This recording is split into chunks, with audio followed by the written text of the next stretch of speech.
how to rearrange photos on LinkedIn post.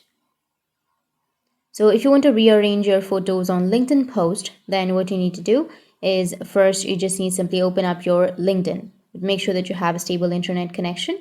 So go and open up your LinkedIn. You can go with your browser and make sure that you've logged in on your browser.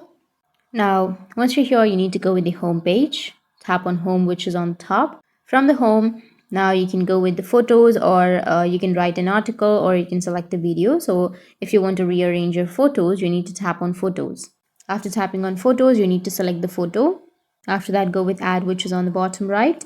Once you've selected your photos, now you can go and edit these photos. You can go with the pencil shaped icon, edit those, and you can also delete if you don't want to, and you can add if you want to, and then tap on next. And here you need to write some title about that image, and after that go with post.